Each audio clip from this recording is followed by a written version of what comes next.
Charlie.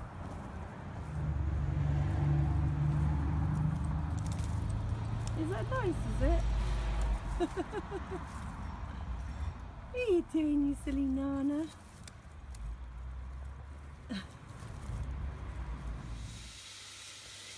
So, I was in Tesco's and I saw this. It's called a mouse. It's like a mouse. And it's called a play wobble treat. You put the treats inside, little mouse. And there's a battery to get the treats out. My cats love these. And as you can see, it was a big success.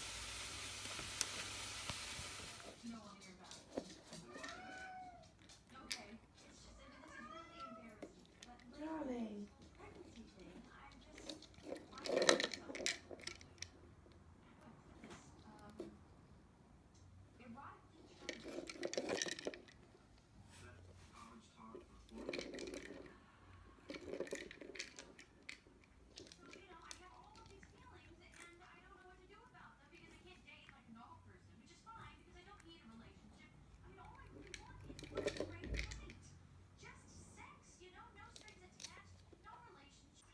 Phoebe, leave her alone.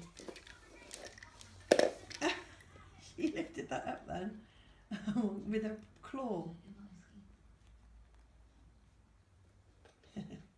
Effie's just watching.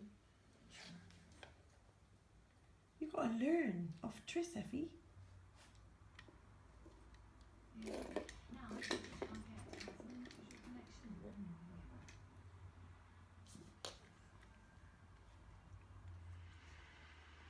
What blooming awful night I've had. First of all, I had the worst heartburn ever in the world. I had a piece of scarlet bread with dinner, one piece. Oh, God, did I regret that. I was up until like 1:30 and my stomach hurt and I had the heartburn and indigestion. It was horrible. And then I managed to get the Gaviscon to work and I felt like I had a brick in my stomach. It was horrible. I felt sick. And the other thing as well is that I'm lying there with all this going on in my stomach and my legs were killing me. Like they were just pulsating and the aching in them was just horrendous. And I was just like, oh God, please, I just want to go to sleep. I was so tired. And my legs were just absolutely pain, unreal. Bloody fibro was just really, really playing me up. I don't know whether it was the heartburn that set it off. I don't know. But, oh, geez. I was just lying there. My legs just hurt so much. And I was like lying there going, oh, please chop my legs off. Eventually I got to sleep and I was having lovely dreams about fell walking in Cumbria. Lovely, lovely dreams. And then it was weird. It was like I had smell-o-vision in my dreams. I could smell this awful smell. And I was like, oh, what's that awful smell? Even in my dream, you know, it was in my dream, this awful smell. I could smell this awful, awful smell.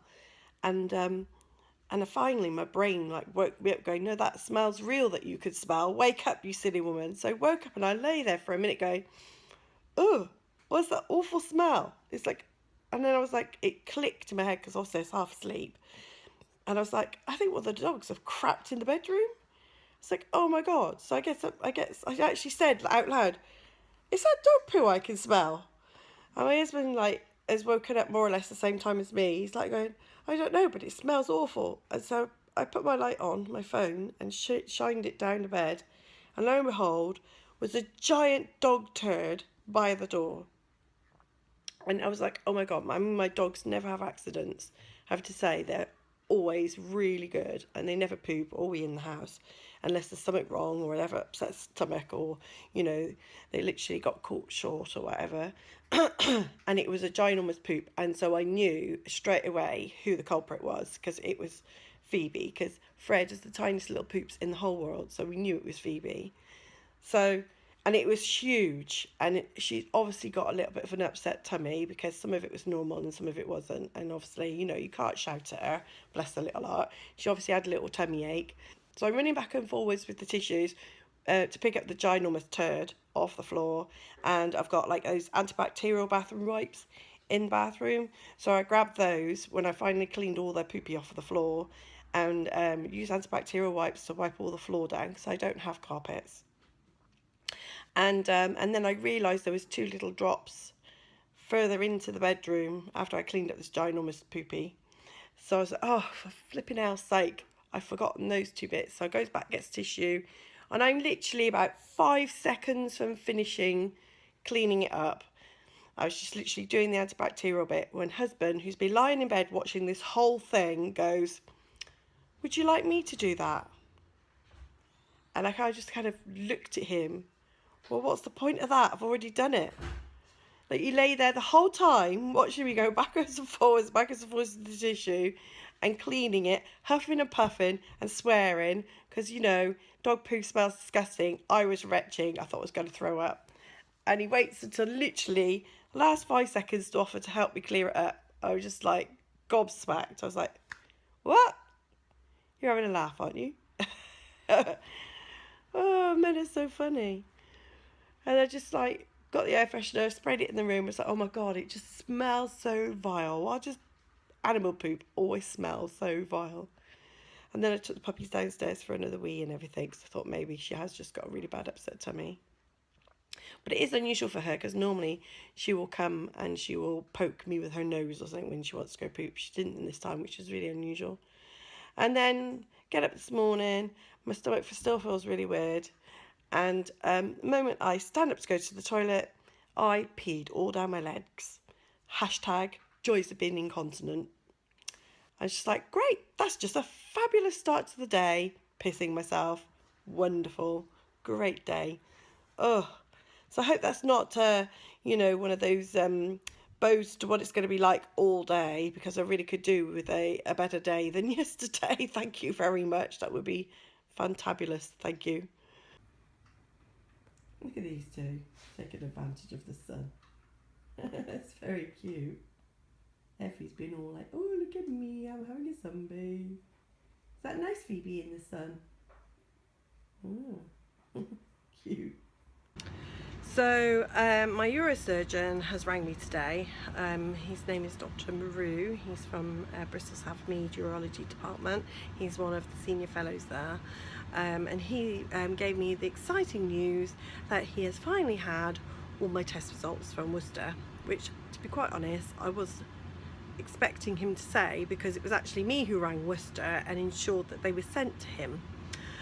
So basically he gave me a great news today that they're happy to go ahead and plan my surgery and put me on the waiting list to have my surgery, and the tests that he thought that they were going to have to do under general anaesthetic, because I have fibromyalgia and ME, they have decided that they will do that test on the actual day of the surgery, so that I don't have to go through unnecessary general anaesthetic, which I thought was great news. The only thing that's putting a spur in the ointment at the moment is that the gynecologist who I'm seeing, who's Tracy Appleyard, also at Southmead, has sent me an appointment for October the 6th. And I was like, oh God, what? So I've rang her department, and apparently she's on leave at the moment, and I've explained the situation to her secretary and said, look, you know, we're waiting on her seeing me for them to start planning this operation, and they can't do anything until they know that she's seen me and that she's happy, because it may be that she wants to do extra tests or more recent scans. So basically it's delaying everything. The lady was quite sympathetic, but she was saying, you know, that she has a busy surgery and that she cannot guarantee that she can bring the appointment forward, but she will put me down on the list as a cancellation, that if a cancellation comes up, then obviously I will be offered that appointment. So obviously I'm hoping somebody is going to cancel their appointment, really. So yeah, I'm a bit frustrated because I do not want to have this operation right before Christmas, because I don't want to have another thing spoiled. I'm really frustrated and really pissed off, to be quite honest. Just another delay. It always seems like to be another thing to delay it. I mean, I was diagnosed in March, you know, I've been incontinent since April 2015. I've put up with this for a long time, you know, and it has a huge impact on my life. So yeah, I'm not a happy bunny at the moment. So I just got to wait and see. Oh, and the other thing was as well, my mum, my lovely mum, she offered to pay for me to go for a private appointment. So I rang them up to see whether we could arrange that. And she doesn't even do private clinics. So I can't do that either. So yeah, frustrated.com. Very frustrated. Floods in Louisiana and Mississippi. Jillian Million said, okay, but real question, what team are you on, Leafy or Keemstar? I don't have a team. I feel like whether it's online or when I meet people in person, there are people that try and get me to talk shit on other tubers. It was a thing that was happening. So, 25 years of the internet. God, that takes me back. I thought that I would do a little vlog about it because I was quite young when I first went on the internet, and it was right at the beginning. And God, I remember I had like a Windows 97 machine. God, that makes me feel old. My first ever username was Nickers71 UK. And the first message board I ever went on was Slimming World, believe it or not.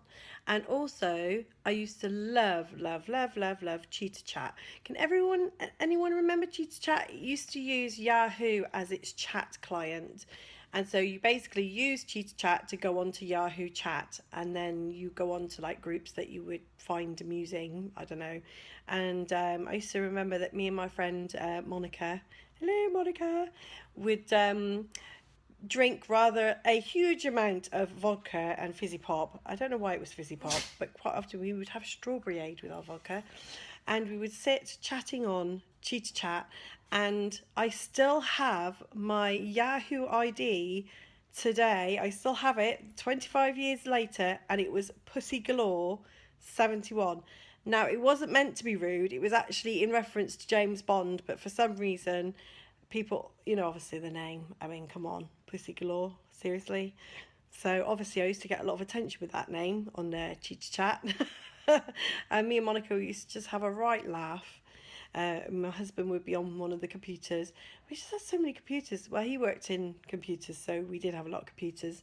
And I just remember my husband at the time, who's now my ex-husband, saying to me, you know, that we had a computer under the stairs, and he showed me the computer under the stairs, and he logged in, and we heard the router go like, you know, the whole thing, because obviously it was dial-up back then.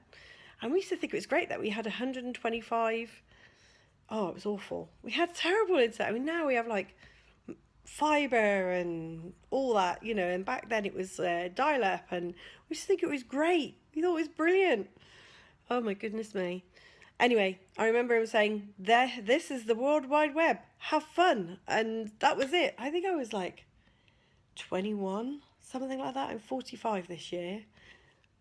Yeah, I must have been about 21. And I was really lucky because he worked for the government. So we actually had faster internet than most people in the neighbourhood. And I was just like, whoa. It just seems like I've gone now. You know, now the internet is just like a big thing in everyone's lives. You know, we all have smartphones. Christ, I had a brick back then, a Nokia 3110, I think it was called. Oh my goodness me. It does bring you back all these memories, and all these kids just do not know when they were born. They're so lucky to have all this stuff now that we didn't have back then. But yeah, Yahoo was the thing back then, not so much now. But yeah, Cheetah Chat was my favourite thing at the time. I used to be a bit of a keyboard warrior. I used to go on to like newspaper message boards. The Mirror used to have a message board, you know, about the news and stuff. And you used to get some right trolls on there. I mean, everybody knows what a troll is nowadays, but back then you didn't really know what a troll was. The name troll sort of seemed to get born from things like this, you know, and we used to get people on there and I used to kind of like stick up for the underdog, and I had like a group of friends online who I've still got some of those friends today. Used to have a group of friends online, you know, and we used to all stick up for the underdog, and you know, we were really anti-racism, anti-homophobia, all that sort of thing. And it was pretty rife on those mirror boards. In fact, they eventually shut the mirror boards down because it was so bad. It was like a cesspool. And obviously then, you know, we had MySpace. I mean, that's how I met Chris, MySpace. And MSN Messenger was really big back then, you know. I remember like loving MSN, you know. I remember waiting for it to sign in, my little man spinning around. Mr. Hunky was like, you know, one of my best mates online, and I've had some right brilliant conversations online. Somewhat pissed as a fart as well, you know. So I remember sitting there with my bottle of wine and a glass, and getting absolutely pissed out my face, talking to people online. You know, when I had ME, you know, it was like my social, it was like my thing, you know, because I had nobody to talk to. I was very isolated. So the internet was my thing. So the internet's always been quite massive in my life all through the time. I just can't believe 25 years of the internet. That's absolutely mad, isn't it? Please do tell me your tales of the internet, what you remember. You know, if you're like me, an old fart, it's been on the internet for years. Well, I feel like an old fart some days. Probably not an old fart, but that's what I feel like sometimes. But yeah, please tell me your tales and stories. I'd love to hear all about it. Um, it'd be great, memory lane and all that. But yeah, no, I've met some really lovely people online. I can't believe that I've known them for so long. Jeez, massive.